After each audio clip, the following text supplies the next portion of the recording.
and welcome to Good Game Well Played for the week of Friday, the 20th of May. My name is Hingers, and this remains the ABC's only show about esports and the nerds who play them.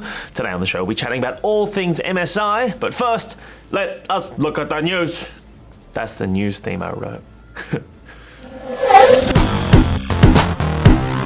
we start with local esports news, as fighting game tournament Battle Arena Melbourne happened in Melbourne.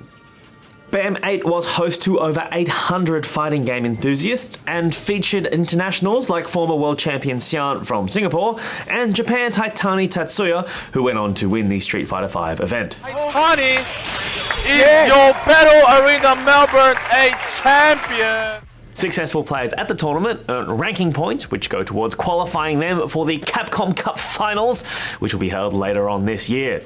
And to League of Legends news, SKTT1 have added another trophy to their ever more crowded trophy cabinet. After struggling in the group stage, the world champions pulled themselves together in the knockout stages and faced off against Americans Counter Logic Gaming in the best of 5 final, which was a clean sweep. SKTT1 took the series 3-0 and are the first team to ever win 3 major League of Legends World Championship trophies. We'll do a full wrap-up of MSI after the news. And the worlds of European football and esports grow ever closer. Following on from West Ham United's signing of a FIFA Pro, the German football team Schalke has bought the LCS spot previously owned by Elements. Reports surfaced at the start of the month that the Bundesliga team were in the market for an LCS spot, and on Monday they confirmed that they had purchased one. According to the team, they are ready to dominate the LCS Summer Split 2016, #S04LCS, #S04.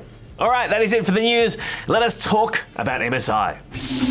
We're now joined by League of Legends nerd MrStrauss, aka my friend Dave, who was the first person to get me into League of Legends esports back in the day. And Dave, you were watching MSI all weekend, which is Riot's big tournament where they invite 6 of the best teams from around the world to compete. And Dave, you were supporting Royal Never Go Up. I was. And you were doing that because they have a similar name to another team you like. A very similar name, yes, to the Starhorn Royal Club, a team that I liked and supported for so long that they became deregulated. Yeah, exactly. You can't support them anymore. Their players no longer around. They're not a top tier team. All their best players left. I think Insect, their jungler, got a sporting injury from doing parkour. Yeah, he hurt his leg and now he can't play League of Legends. But I'm carrying the torch for a comeback. And what was interesting about this tournament, MSI, was that people thought it was going to be a tournament decided by the mid lane, but in fact it was kind of decided elsewhere. Yeah, I think the jungle and supports really came out to shine at MSI. Jungles like MLXG, but supports like Aframu and CLG just were able to make fantastic plays, turn around the momentum of games, and then lead their teams to great surprise victories that at times felt like they never should have happened. But in this instance, it didn't really count because SKT ended up winning the whole thing. Yeah, and I think that is also testament to Faker, obviously, but also to Coach Coma and the entire team. This was a lineup that changed heaps, fell apart earlier in the year, fell apart at the beginning of this tournament, and then brought it all together at the end for a series of just really humiliating wins. It was not the grand final was a 3-0 clean sweep against CLG, and credit to them, they played amazingly, but you can't beat that machine when it gets ahead. Well, that's the other thing, that when you are playing in the group stage, it's kind of like 1 or 2 games in a row, and then when you get to these knockout stages, it's sort of best of 5s, you're playing more games, and that real veterancy. Yeah, you might play 24 minutes of LoL in one day in the group stage, and when you get into a best of 5, it becomes much more psychological, and veterans do much better because they can actually handle the mind games and the pressure. And it was the veterans, Wolf, Bang, Faker, the coach Coma, as I said. These are people that have played the best tournaments in the world, and really their experience shone in the knockout stages. And speaking of experience, Faker has now won everything, right? Yeah. He's won every trophy available to him. That Riot gives. At this point, I think Riot have to create a new tournament for him, the Pan-Galactic Invitational, and because there's nothing else for him to get. What does he have? He has an All-Star, he has IEM, he's now got won 2 MSI. worlds and an MSI. 2 worlds, 5 national titles, the greatest LoL player working, the greatest LoL player that has ever worked, probably the best, most consistent esports player. Yeah. of all time. Yeah. But this wasn't a solo victory for But them. I think I could take him. You reckon, Dad? I'm calling you out. Just a one finally. They're going to do it a one-on-one. Yeah, 101.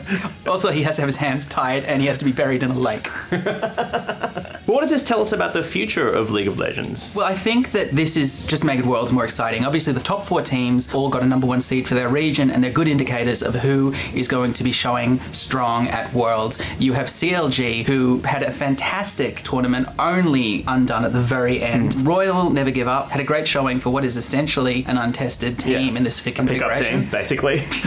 And they did really well. They went through the first 3 days undefeated. They had 8 wins in the group stage, and unfortunately were seated opposite SKT and were eliminated. But they still got a win in the knockouts. And then finally, you have the Flash Wolves, which are a really lovable team.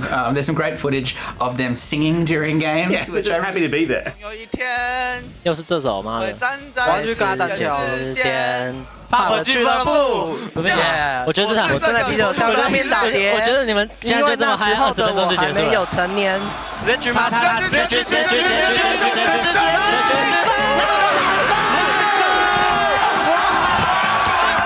Yeah, and I like to compare and contrast sort of the grim, perfect machine of SKT. Faker wins a game and he just coldly takes a sip of his water and then just quietly walks away to destroy something. So, Dave, do you have like one pick best of play of the tournament? I think one of the most fun matches to watch was Game 1 in RNG versus SKT, and it was really Looper in the top lane who picked Trundle, which was not a champ that we saw very much of during the tournament, and then just proceeded to put his big dumb troll face into everyone's face, and Duke couldn't deal with it, Faker couldn't deal with it, their Nexus couldn't deal with it. He was killed, came back to life, and then single-handedly took out the Nexus while SKT ran around like chickens with their heads cut off. And for a team that just dominates all the time, it was a beautiful thing for one moment to watch. Well, Dave, thank you so much for hanging out with us today and talking all things MSI. Thank you very much for having me. All right, that is it for the show this week. Let us know your thoughts on SKTT1's performance at MSI and if you think they're going to dominate Worlds later on this year. As always, you can do that via social media, or you can try and guess my personal contact information. Hingers out! Goodbye! Doesn't go back any further. It's just the table.